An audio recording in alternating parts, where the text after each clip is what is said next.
आप सभी का एक बार फिर से स्वागत है हमारे एक और नई वीडियो में। आज हम बात करने वाले हैं कि सोयाबीन में सीड ट्रीटमेंट कौन से प्रोडक्ट से करें। मार्केट में इतने सारे प्रोडक्ट आ चुके हैं जिससे किसान काफ़ी ज़्यादा कन्फ्यूजन में है।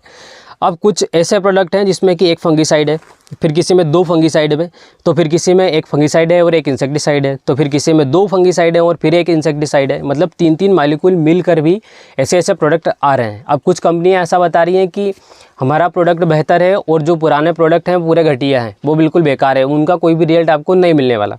अब ऐसा तो है नहीं भाई, मतलब आपका प्रोडक्ट बेहतर है ये ठीक है, लेकिन जो प्रोडक्ट पहले से चल रहे हैं वो ख़राब नहीं है, जो सस्ते हैं वो भी ख़राब नहीं है, वो भी उनका प्रोडक्ट भी ठीक है।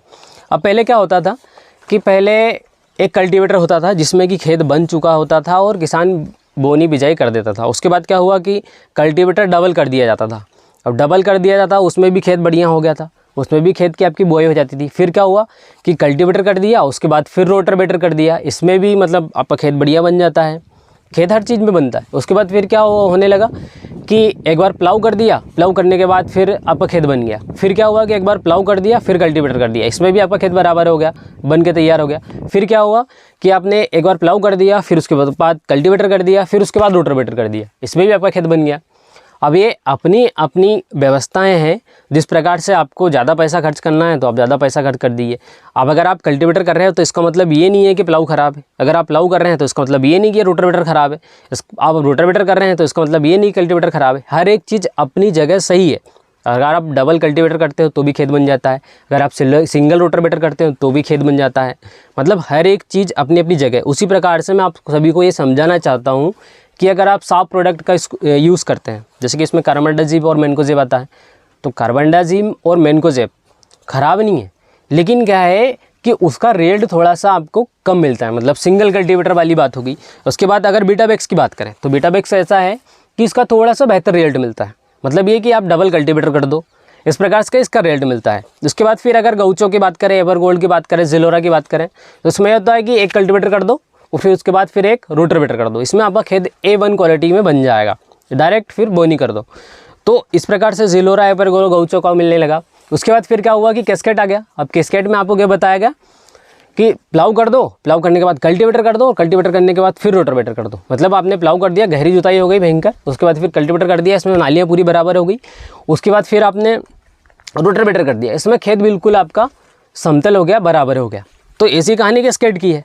तो सीधा सा मैं आपको उदाहरण देकर समझाने का ये कोशिश कर रहा था कि जितने प्रोडक्ट आपके हैं, जितने मार्केट में सीड ट्रीटमेंट के लिए प्रोडक्ट बने हुए हैं, ये सभी अपनी अपनी जगह बेहतर काम करते हैं। देखिए आपने प्लाऊ करा, रोटावेटर करा और फिर उसके कल्टीवेटर करा, फिर उसके बाद रोटावेटर करा, इसमें क्या हुआ कि आपकी कॉस्टिंग ज़्यादा बढ़ गई। खेत तो बन गया लेकिन कॉस्टिंग आपकी ज़्यादा बढ़ गई। इसी प्रकार से आप जितने ज़्यादा मॉलिक्यूल वाले सीड ट्रीटमेंट के प्रोडक्ट लोगे उतना ज़्यादा आपका खर्च बढ़ता जाएगा प्रति कुंटल के हिसाब से। मतलब अगर आप इस प्रोडक्ट को यूज़ कर रहे हैं तो जैसे सस्ता वाला साफ़ यूज़ कर रहे हैं तो आपको 200 रुपये प्रति कुंटल या फिर 100 रुपये प्रति कुंटल में आपका सीड ट्रीटमेंट हो जाएगा।